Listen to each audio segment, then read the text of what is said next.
ligne droite. Le témoin a dit la vérité, il doit être exécuté. La table ronde. Et bienvenue dans cette table ronde. On parle du conflit entre l'Ukraine et la Russie et ses conséquences sur les énergies. Aujourd'hui, le gaz, l'aluminium et le nickel enregistrent des records historiques en Europe. Et pour en parler, on accueille Thierry Brosse, professeur à Sciences Po et expert en énergie et en climat. Et Philippe Charlez qui est avec nous, qui est expert en questions énergétiques à l'Institut Sapiens et auteur du livre L'utopie de la croissance verte. Bonjour à tous les deux. Bonjour. Et donc on disait évidemment que un des enjeux les plus importants de ce conflit, c'est l'enjeu énergétique. Et pour en parler, Philippe Charlez, quel est le lien énergétique entre la Russie, l'Ukraine, l'Europe et même le monde ? Alors, le lien entre la Russie, l'Ukraine et l'Europe se lie à travers le cheminement du gaz et les gazoducs qui relient la Sibérie occidentale à l'Europe. Donc vous en avez trois en fait. Vous avez d'un côté c'est l'historique qui s'appelle le Brotherhood et qui traverse l'Ukraine et qui a déjà posé beaucoup de problèmes géostratégiques au cours des dernières années. Vous en avez un deuxième, alors qui a la bonne idée de traverser la Biélorussie et dont on a parlé assez récemment avec la crise des migrants, qui s'appelle le Yamal. Et puis vous en avez un troisième qui relie en fait le nord de la Baltique au nord de l'Allemagne, donc la région de Leningrad au nord de l'Allemagne, qui s'appelle le Nord Stream 1, qui a été mis en production en 2012 et qui devait être doublé par un deuxième pipe qui s'appelle Nord Stream 2, qui est terminé et qui, pour l'instant, a d'abord été bloqué pour des raisons de commissioning et qui, aujourd'hui, forcément, ne va pas être mis en service. Et donc, c'est par ces trois pipes liés au territoire, bien évidemment, à la fois russe, ukrainien, biélorusse et européen, que chemine 40% du gaz en destination de l'Europe, avec, on va dire, des pays dont la dépendance est assez variable, puisqu'on va pratiquement de 100% pour la Slovaquie et la République tchèque ou les pays baltes, à 60% de dépendance pour l'Allemagne. Donc l'Allemagne importe de Russie 60% de sa consommation gazière et nettement moins pour, on va dire, les autres pays. La Hollande a encore des ressources sur Groningue, donc vit en partie avec son propre gaz. La Belgique, très peu dépendante, seulement 5%.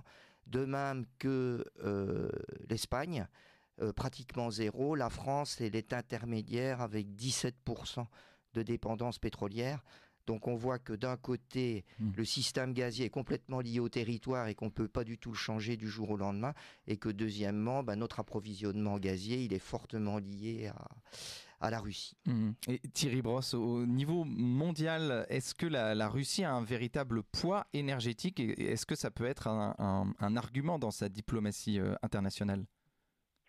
Bonjour, effectivement, la Russie a un poids énorme. C'est un des trois plus gros producteurs et exportateurs de gaz, un des trois plus gros producteurs et exportateurs de pétrole.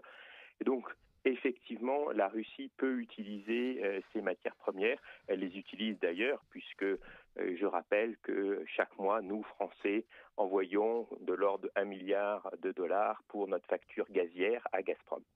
Donc, effectivement, les Russes peuvent jouer cela. Il y a aussi, je rappellerai, un quatrième pipe pour compléter les propos du premier intervenant qui passe par la Turquie. Et donc, effectivement, la Russie peut continuer et a continué et continuera à nous envoyer du pétrole et du gaz et à récupérer la rente pétrolière et gazière. Mais je crois qu'aujourd'hui, on est peut-être dans une situation un peu différente. On se rend compte que mettre la Russie au banc des nations, ça implique mettre des sanctions extrêmement dures, plus dures que ce qu'on a mis sur aucun autre pays. Et ces sanctions plus dures, ça pourrait dire que demain, nous ne soyons plus en mesure d'importer du pétrole, du gaz et du charbon russe. Et donc effectivement, ce que l'on est en train de vivre aujourd'hui, c'est de transformer la crise que l'on avait, c'est-à-dire une crise énergétique et climatique, en y rajoutant une crise militaire et se retrouver non pas qu'avec des prix du pétrole et du gaz très hauts.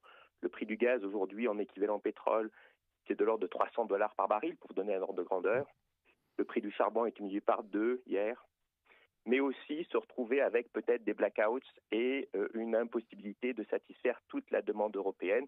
Donc il faut réfléchir à ce scénario et voir comment est-ce qu'on peut trouver des moyens pour limiter la casse pour l'économie européenne. Et pour vous, Philippe Charlet, ça joue en faveur plutôt des Russes dans cette crise diplomatique, cette énergie, ou alors plutôt justement il y aura des véritables conséquences sur l'économie russe et donc qui va peut-être amener à sa perte? Alors la situation est un peu particulière parce qu'on va dire que c'est un peu une relation monofournisseur, monoclient. Donc, c'est-à-dire que les pipes qui viennent de Sibérie occidentale dont on vient de parler, ils sont en fait exclusivement dirigés vers l'Europe, aussi un petit peu vers la Turquie, comme le disait Thierry Brosse. Mais il n'y en a pratiquement pas. On vient d'en terminer un, mais pas sur ces champs-là qui va vers la Chine. Ce qui veut dire qu'il y a deux marchés qui sont quand même relativement déconnectés. D'un côté, le marché européen qui repose russe et européen qui repose essentiellement donc sur un approvisionnement par gazoduc, et au contraire le marché sud-asiatique qui repose davantage sur ce qu'on appelle le gaz naturel liquéfié, notamment le gaz naturel liquéfié produit au Qatar, en Malaisie et également en Australie, qui sont des gros producteurs de gaz naturel liquéfié. Et donc, dans la mesure où c'est une relation monofournisseur, monoclient, d'un côté, nous pourrions faire pression sur les Russes en n'achetant plus leur gaz, mais de l'autre, on va avoir du mal à s'approvisionner parce que le gaz naturel liquéfié qui vient des pays dont je vous ai parlé, plus aussi le Nigeria et les États-Unis, il est déjà largement saturé, et comme je vous l'ai dit, à peu près à 70%, Thierry Brosse me corrigera, mais il va vers le sud-est asiatique. Donc, ce qui veut dire que d'un côté, les Russes ont intérêt à continuer à vendre leur gaz puisque c'est une machine à cash et ils ont besoin de beaucoup de cash pour faire leur guerre. Et de l'autre, nous, on peut effectivement utiliser le levier du gaz pour essayer de faire encore une pression supplémentaire sur les Russes, mais ce sera malheureusement au dépend de nos approvisionnements avec, comme l'a dit Thierry Brosse, des risques de blackout ou d'arrêt d'approvisionnement gazier. Il faut pas oublier que le gaz n'est pas utilisé que pour faire de l'électricité, il est aussi essentiellement utilisé pour le chauffage domestique ainsi que pour l'industrie. Donc là, je vais dire qu'on est face à un peu à une situation kafkaïenne. Et d'ailleurs, ça n'est pas un hasard si le système SWIFT qui a été arrêté pour l'ensemble des échanges ne s'applique pas pour l'instant aux échanges gaziers. Et Thierry Brosse, qui est en position de force dans cette guerre énergétique entre la Russie, l'Ukraine et le monde occidental en fait?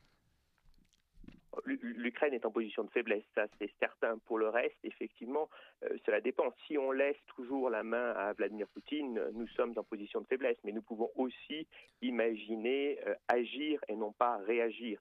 Donc effectivement, comme cela vient d'être évoqué, SWIFT permet encore le paiement pour le gaz, mais cela pourrait être arrêté. Et donc effectivement, il faut imaginer comment pourrait être le monde de demain, et demain, c'est vraiment demain, sans gaz, sans pétrole, sans charbon russe. Et sur ces trois commodités, permettez-moi d'expliquer que ces trois matières premières sont un peu différentes. On dit que le pétrole et le charbon sont des matières premières fongibles, c'est-à-dire que vous les mettez sur un bateau et elles peuvent aller à peu près où vous voulez. Et comme l'a évoqué votre premier intervenant, eh bien, le gaz, ça va dans un tuyau et donc ça ne va que vers l'endroit où le tuyau arrive. Et donc, on peut imaginer demain que l'on pourrait peut-être être capable de brûler, alors évidemment, climatiquement, c'est pas très bon, mais de brûler plus de charbon et moins de gaz pour la génération électrique. Et c'est ce genre de scénario qu'il faut imaginer, mettre en pratique, regarder, calculer, pour savoir comment est-ce qu'on peut être plus fort vis-à-vis de Vladimir Poutine pour limiter effectivement les flux financiers vers la Russie. Alors encore une fois, ça veut dire si on brûle plus de charbon que nos émissions vont augmenter. Et je crois que c'est aussi quelque chose auquel il faut réfléchir, c'est-à-dire que quelles sont les priorités? Je vous ai dit qu'on était face à trois crises, une crise énergétique, climatique et militaire. Et face à une crise militaire, eh bien, je pense que la première priorité, c'est résoudre la crise militaire ensuite la énergétique et en troisième lieu la climatique.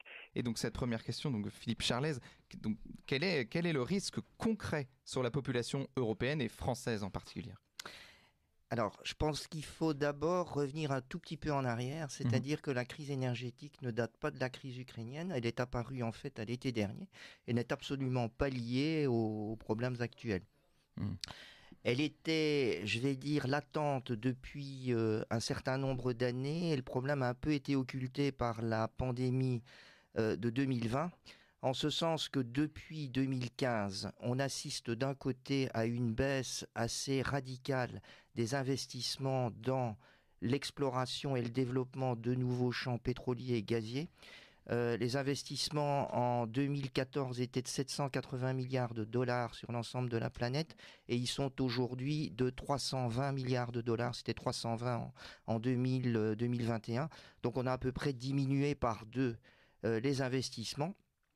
Diminuer par deux les investissements, ça veut dire moins de nouveaux champs entrant en production, donc ça veut dire une offre déclinante. Et de l'autre, on a un accroissement de la demande qui est dû notamment à la transition énergétique, qui est avant tout une transition électrique. Plus d'électricité, ça veut dire une demande en gaz supplémentaire parce que les investissements dans les renouvelables n'ont pas permis de compenser l'ensemble de l'accroissement de la demande électrique. La transition énergétique, c'est plus de voitures électriques, plus de pompes à chaleur, donc c'est inévitablement plus d'électricité. Et donc, avant la crise ukrainienne, on avait déjà une rupture ou disons un excès de demande par rapport à une offre déclinante, ce qui a fait monter les prix depuis l'été 2021. On était déjà à des prix extrêmement élevés. L'État d'ailleurs investi 22 milliards d'euros pour compenser vis-à-vis du consommateur cet accroissement du prix de l'énergie. Évidemment, notre crise ukrainienne, on l'entend surtout si on réduit les importations, ou même on les arrête, les importations de Russie, qui représentent quand même 17%. La Russie, c'est 17% de la production mondiale de gaz. Ça ne va pas améliorer la situation. Et donc, ce que je dirais, c'est que le quoi qu'il en coûte pandémique risque de devenir, au moins à moyen terme, un quoi qu'il en coûte énergétique. Et Thierry Brosse, donc sur les risques concrets sur la population européenne d'une manière plus générale et française. Radio, je vous avais dit que la sobriété énergétique heureuse n'existait pas. C'est-à-dire qu'effectivement, penser qu'on allait pouvoir consommer moins en vivant mieux, etc., était quelque chose qui était une erreur dans la transition énergétique. Aujourd'hui, on est face à un système, comme ce vient d'être expliqué, où on a une crise militaire en plus de la crise énergétique et la crise climatique. Et donc, ce que l'on va devoir vivre, c'est ce que j'appelle une destruction de la demande. C'est-à-dire qu'il va falloir que les prix aillent à des niveaux suffisamment élevés pour que certains d'entre nous ne puissent plus se les payer. C'est terrible à dire, mais c'est comme ça que ça marche en économie. Alors, certains d'entre nous, c'est d'abord les industriels. Les industriels qui font des engrais, aujourd'hui, ne peuvent plus faire d'engrais, puisque le prix du gaz est bien trop élevé par rapport au prix de vente de l'engrais. Et donc, on peut imaginer, il faut savoir, il faut essayer de regarder à quel niveau se trouve ce prix de la destruction de la demande. Et sur le pétrole, eh bien, on peut dire qu'il est forcément au-dessus de $150 par baril. Donc vous voyez, on risque encore d'avoir plusieurs dizaines de pourcents d'augmentation du baril dans les prochains jours pour effectivement commencer à voir la consommation en France et en Europe être limitée. C'est-à-dire qu'effectivement, bien, quand votre plein sera trop cher, eh bien vous voyagerez moins en voiture. Voilà où on en est. Et effectivement, c'est qu'une crise militaire en plus d'une crise énergétique. Et c'est pour ça qu'on va avoir, je crois, cette destruction de la demande. Philippe Charlez, vous pensez qu'il y a un risque de faillite générale européen ? Alors, risque de faillite générale, on n'est pas non plus complètement privé d'énergie. Donc, je partage tout à fait ce qui a été dit. C'est-à-dire qu'au lieu de faire une réduction de la demande choisie, ce sera une réduction de la demande imposée par les prix, sachant quand même que il risque d'y avoir des effets collatéraux, parce qu'on dit toujours que l'énergie a une très faible élasticité prix, en ce sens que dans la mesure où vous êtes obligé de venir travailler, vous êtes obligé de venir au bureau, vous êtes obligé de vous chauffer, quand les prix de l'énergie sont très élevés, vous continuez quand même à en consommer. Mais par contre, vous faites des choix, vous n'allez plus au restaurant, vous n'allez plus au cinéma, donc il risque d'y avoir, l'augmentation des prix de l'énergie risque de créer des dommages collatéraux sur l'économie. Alors comment l'État peut-il réagir? On n'a pas un État qui a des ressources à profusion. Il faut quand même rappeler que l'endettement est proche de 120% du PIB. Et donc jusqu'où est-ce que ce que je disais, le quoi qu'il en coûte énergétique peut aller? La question est là. Alors on est dans une campagne préélectorale dont souvent, on dit souvent que les promesses n'engagent que ceux qui les croient. Je crois que c'était Charles Pasqua qui avait dit ça dans une époque précédente. Et donc aujourd'hui, tous les candidats vont nous promettre de continuer à aider. D'ailleurs, le président l'a laissé entendre hier dans son allocution. Est-ce que l'État va continuer à pouvoir payer des milliards de dollars, 22 milliards de dollars en 6 mois? Donc vous vous rendez compte, si on extrapole ça sur l'année, ça ferait 50 milliards de dollars. Donc ça signifie davantage que ce que rapporte à peu près l'impôt sur le revenu. Donc jusqu'où l'État va-t-il pouvoir aller? Donc inévitablement, le consommateur devra mettre la main au portefeuille ou réduire sa consommation au risque, comme le dit Thierry Brosse, de baisser le niveau de vie, parce que la première, je vais dire, contribution au niveau de vie, c'est quand même en grande partie l'énergie. Et comme il l'a dit, je suis d'accord avec lui, il n'y a pas de sobriété vraiment heureuse. Et Thierry Brosse, l'Ukraine peut s'effondrer économiquement après cette invasion? Et ça, c'est un peu en dehors de mes compétences. Mais d'un point de vue énergétique, je veux dire... C'est un pays en guerre, et donc là, je laisse cela aux compétences militaires des uns et des autres. Mais encore une fois, je crois que ce que cette crise va générer, c'est ce qu'on appelle en économie une augmentation de la pauvreté énergétique. Et donc, il va y avoir de plus en plus de personnes qui, effectivement, vont avoir du mal à payer leurs factures énergétiques et se nourrir, etc., etc. Et donc, cela, effectivement, l'État devra les aider. Et puis, effectivement, il y a une autre partie de la population qui sera un peu moins touchée, puisque la pauvreté énergétique, c'est quand vous consacrez 10% de vos revenus à l'énergie. Tous ceux qui en consomment un peu moins ou qui ont des revenus plus élevés, effectivement, seront moins impactés. Et est-ce que nous avons donc une souveraineté énergétique plus développée que les autres pays européens, les Français? Oui, ça incontestablement, et grâce au nucléaire. Alors, c'est intéressant d'ailleurs de comparer le gaz et le nucléaire en tant que souveraineté, parce qu'on entend souvent les écologistes anti-nucléaires dire que finalement, ce qui est vrai, on importe notre uranium, donc que finalement, on importe du gaz d'un côté, de l'uranium de l'autre, donc la situation est identique et que le nucléaire n'inclut pas ou n'induit pas une réelle souveraineté énergétique. Mais il faut bien différencier les deux. C'est-à-dire que d'un côté, le mégawattheure produit avec du gaz, le prix du gaz représente à peu près 90% du mégawattheure, alors que les investissements dans les centrales gazières, ça représente uniquement 10%. On dit souvent que le gaz est une industrie d'OPEX. Donc OPEX, c'est des dépenses de fonctionnement et non pas des dépenses d'investissement. Et le nucléaire, c'est complètement l'opposé, c'est-à-dire que le prix de l'uranium, c'est quelques pourcents du prix du mégawattheure, et au contraire, c'est le prix de la centrale nucléaire, sa maintenance et surtout les investissements capitaux dans la centrale nucléaire qui font le prix du mégawattheure. Donc déjà, ce qu'on peut dire, c'est que des variations très fortes sur le prix de l'uranium vont impacter relativement peu le prix du mégawattheure. Donc ça, c'est déjà un avantage absolument considérable, puisque quand on multiplie le prix du gaz par 2, pratiquement le prix du mégawattheure va être multiplié par 2, alors qu'au contraire, quand le prix de l'uranium est double, ça n'a qu'un impact très marginal sur le prix du mégawattheure, puisque ça ne joue que pour quelques pourcents. Et la deuxième chose importante, c'est de savoir qu'une réserve d'uranium, donc quand vous rechargez un réacteur nucléaire, vous avez en fait de l'électricité pour entre 1,5 et 3 ans. Alors que le gaz, vous devez l'acheter tous les jours. Donc c'est-à-dire que vous avez d'un côté une dépendance qui est pratiquement journalière, alors que de l'autre, vous avez une dépendance pluriannuelle. Donc ce sont deux situations qui sont complètement différentes. Et donc l'uranium, le nucléaire, même si vous ne produisez pas l'uranium, vous confère une incontestable indépendance énergétique que vous ne pouvez pas avoir avec le gaz, qui est vraiment un marché au jour le jour. Et la solution des énergies vertes, vous y croyez ? Alors, je ne suis pas contre, même si j'ai intitulé mon ouvrage L'utopie de la croissance verte, je n'ai pas dit que j'étais opposé aux énergies vertes, bien au contraire. Ce que je dis, c'est que les énergies vertes ne peuvent pas se suffire à elles-mêmes. On peut en avoir un certain pourcentage dans le mix électrique. Moi, en discutant avec les électriciens, ils expliquent qu'au-delà de 35%, on a des instabilités dans le réseau et ça devient difficilement jouable. Mais ce que j'ai toujours dit, c'est que les énergies vertes, ok, mais elles ont besoin en complément d'une source pilotable.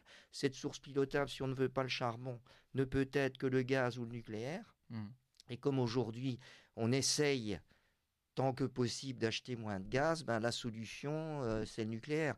Mais malheureusement, on ne peut pas augmenter de façon voulue et instantanée la production nucléaire, puisque construire des centrales nucléaires, c'est du temps long.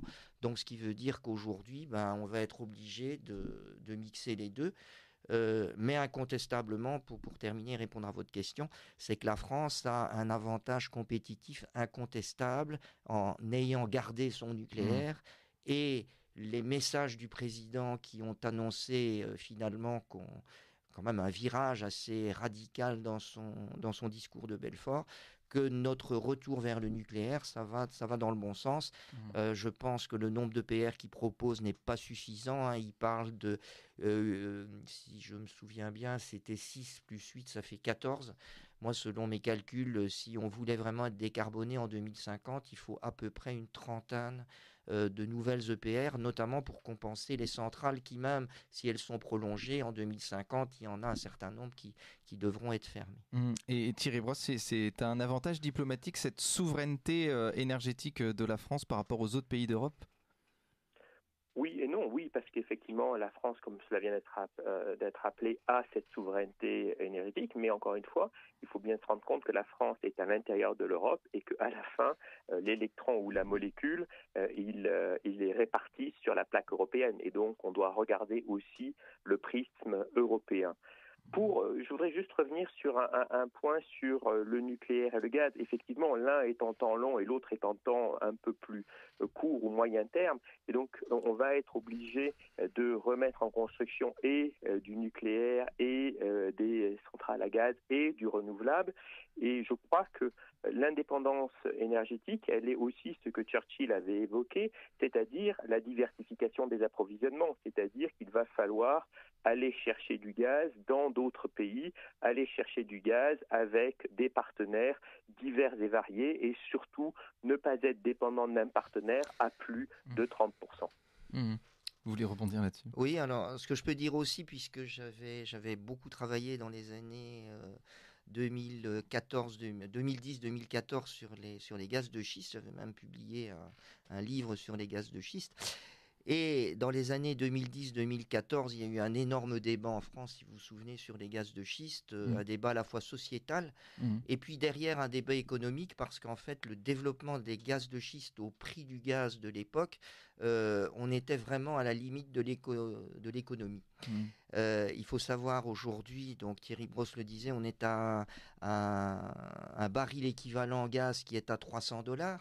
Ce qui est d'ailleurs tout à fait une anomalie historique. Le pétrole a toujours été beaucoup plus cher que le gaz, et c'est bien pour ça qu'après le premier choc pétrolier, on a arrêté de faire de l'électricité avec du pétrole et on est allé vers le gaz et le nucléaire. Parce qu'avant le premier choc pétrolier, on fabriquait beaucoup d'électricité avec le pétrole.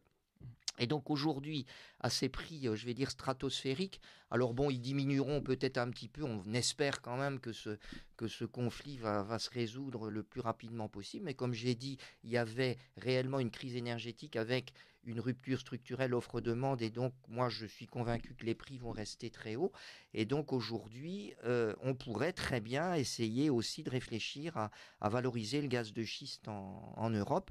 Alors c'est un sujet tabou que je mets sur la table, mais qui qui, à mon avis, mériterait d'être redébattue, parce que même une petite production gazière européenne, c'est quand même un biscuit, un atout pour négocier éventuellement l'importation de prix gaziers. Parce que le marché gazier n'est pas non plus complètement extensible.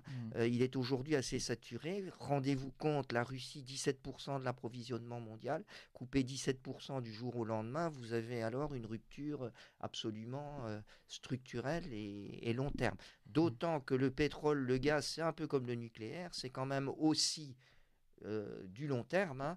Je suis bien placé pour le savoir. Là, entre disons, le premier coup de marteau pour rechercher un champ gazier et sa mise en production, il s'écoule une dizaine d'années. Donc, c'est-à-dire que on ne va pas comme ça remettre en production des champs instantanément.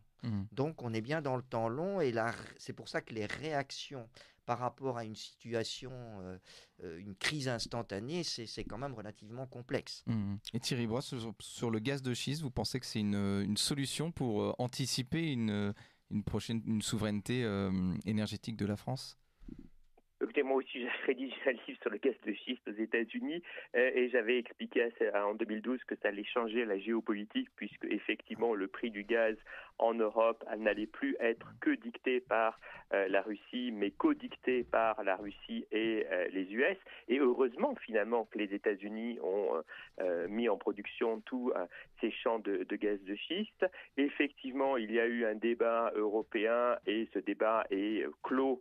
Alors, est-ce qu'il reviendra sur la table? Je n'en sais rien. Mais je pense qu'il faut aussi regarder la production de gaz ou de pétrole conventionnel en Europe. Je crois qu'on a trop fait confiance à ce que j'appelle ce système de société où on s'est dit il faut être absolument vert, il faut être responsable, il ne faut plus rien produire en Europe. Et on a arrêté notre propre production. Alors, les Hollandais ont choisi d'arrêter à Groningen, mais on a aussi arrêté ou limité les productions en mer du Nord. Et peut-être qu'effectivement, si on produisait notre pétrole et notre gaz un petit peu, et rappelons que ce qu'on produit en Europe est forcément beaucoup plus propre que ce que vous produisez n'importe où ailleurs, puisque nous avons les réglementations les plus dures au monde, eh bien effectivement, nous serions de facto un peu plus indépendants. Et donc je crois qu'effectivement, remettre sur la table la production conventionnelle ou non conventionnelle, mais je mets plutôt la conventionnelle, production conventionnelle, pétrole et gaz sur la table en disant peut-être qu'en Europe on pourrait relancer des programmes,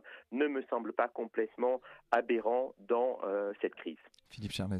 Oui, alors oui, bien que les grands champs gaziers européens, donc mer du Nord, on avait Lac en France, ou Groningen que vous mentionnez, dont la production était fortement réduite, non pas pour uniquement des raisons de déclin, mais pour des raisons de microsismiques, donc la déplétion du champ induisait des micro-tremblements de terre dans la région de Groningen, et donc c'est pour ça que Shell a fortement réduit sa production gazière. On a quand même en Europe des champs qui sont relativement matures et dont la production est déclinante, hormis la Norvège qui garde un énorme potentiel, sachant que la Norvège ne fait pas partie de l'Union européenne. Alors, il y a d'autres sources qui peuvent être intéressantes. Il y a eu d'énormes découvertes, notamment dans l'Est méditerranéen, au large d'Israël, au large du Liban, aussi en Égypte, le fameux champ de Zohr qui a été mis en production dans un délai absolument fantastique par la société italienne Eni, donc Agip pour ceux qui connaissent la marque, la compagnie pétrolière. Alors, il y a également des problèmes géopolitiques dans la région qui sont notamment liés à la Turquie, puisque la Turquie, vous savez qu'il y a des différends autour de Chypre. Et donc, entre la Grèce, la Turquie, Chypre, le Liban, il y a des revendications territoriales qui ne rendent pas les développements aisés. Mais Israël et l'Égypte pourraient en Méditerranée, alors les pipes n'existent pas pour l'instant, notamment entre ces pays et la Grèce. Ils sont en train de construire des usines de gaz naturel liquéfié. Et donc, dans un avenir moyen terme, plusieurs années, ça pourrait être une source d'approvisionnement intéressante. Mais encore une fois, ce n'est pas en un claquement de doigts et en quelques jours qu'on pourra résoudre la situation.